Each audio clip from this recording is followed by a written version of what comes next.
You know, the fact that those were filmmakers who had a very tiny budget and a very big vision and a hunger and a desire to somehow bring that vision across to, to audiences. Caveat is one of my favorite horror movies, and I don't hear it being brought up in many conversations. Directed by Damien McCarthy with only a budget of 250k pounds. He also made Oddity, which is dope, but I'll cover that in another video.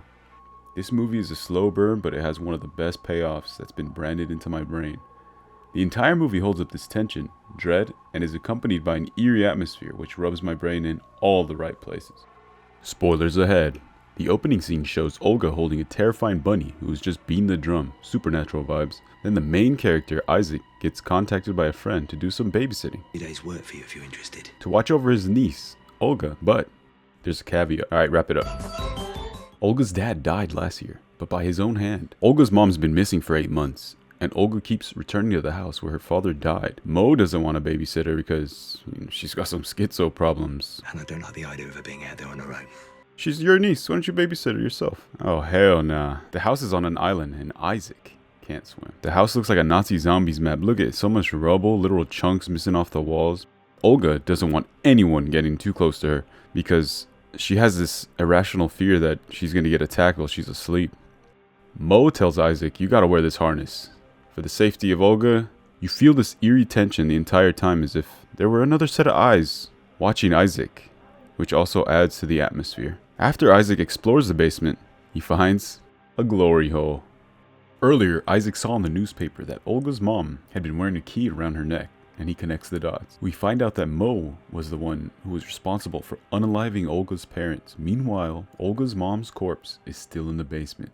Mo tells Olga that Isaac was responsible for the death of her parents. Then, she goes Rambo mode, trying to avenge her parents.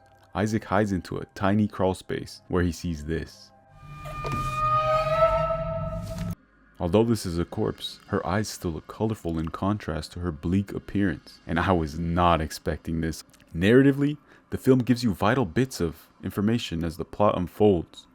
Isaac gains some of his memory back because it's said that he was on this island exactly 1 year ago when Olga's father died. We later find out that Mo was the one who caused Isaac's amnesia, which is why he feels like he's missing pieces in his memory. The only reason he goes into the crawl space is because he would rather take his chances with the mom's corpse instead of take a bolt to the head. You have no idea how much I was screaming at my computer screen for this dude to just get out.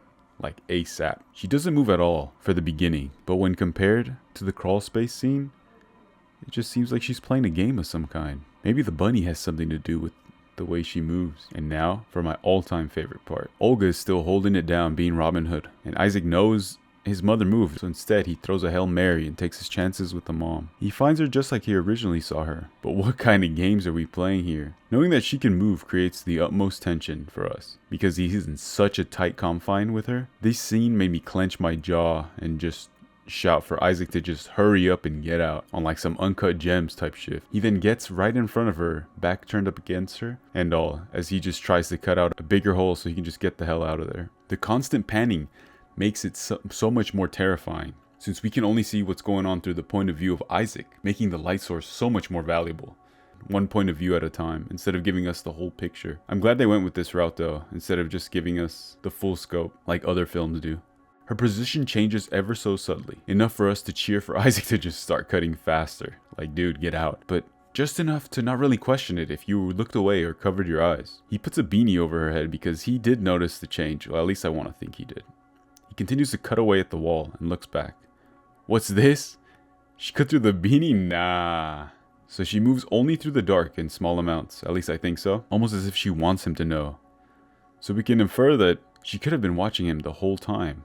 The other point of view, the angles shown in the film, make it seem that it was her point of view all along. When I made this connection, it just gave me the utmost chills. So either she's just a peeping Tom zombie style, or, you know, she was maybe just trolling. All the tension that's been built up now finally gets off your shoulders when you realize that he's out the house. He made it out. Part of me thought that she was going to kill Isaac and then feed it to the Energizer Bunny or the house or some sort of energy force. But it's clear that she just wanted him to find out the truth by means of the bunny, because when they were alone, Isaac and the bunny, it was just moving.